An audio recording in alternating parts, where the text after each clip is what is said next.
It sounded like those boring grandmother stories that don't engage the brain. Do you know last time when I was a student, I would try my best to complete every run. No matter how tired I was, I would not walk. And every night, I would run at a park near my house.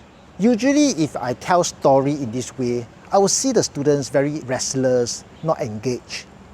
But many people told me that if we want to engage the students, we should use stories. So why is it sometimes our stories don't engage the students? That's because we may not be using the principles of storytelling. It is not really a story if all we do is to talk about the things that happened to us last time. It sounded like news reporting, like those boring grandmother stories that don't engage the brain. In one of my previous videos, I talk about how our brains want to understand the world, want to solve problems, and most importantly, help us grow. That is why it is always constantly searching for examples of how someone overcame challenges to achieve a certain goal. And if we break it down, we can actually see three principles of storytelling. First, there must be a main character. It can be the students, ourselves, or someone else. Next, there is a goal which the main character is working towards. And lastly, there must be a problem. And in the story, we talk about how the main character overcame the problems to achieve their goals. And in that last story I shared just now, I did not talk about my goals or how I overcame any problems. I only talk about the list of things that I did, which can be very boring. So how do stories that follow the principles of storytelling sound like?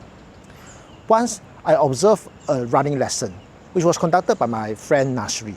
Unfortunately, many students were very unmotivated during the run, probably because it was their first time running 2.4 kilometers.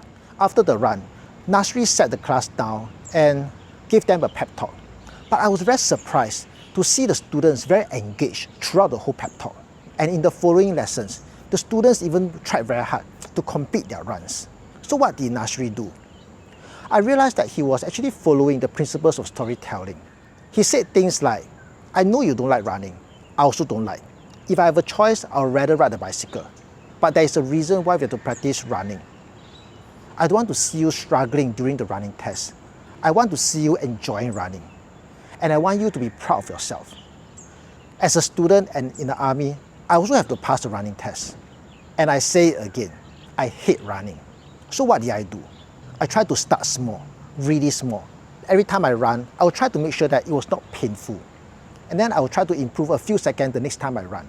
And I realized that this method of practicing can actually make running enjoyable. That is why I always tell you that every time you run, the timing is your baseline. Whether it's 10 minutes or 20 minutes, it is your baseline. Then you try to improve by a few seconds the next time you run. Over time, I'm very sure you will get used to running. You will not only start to enjoy running, you will also run a lot faster.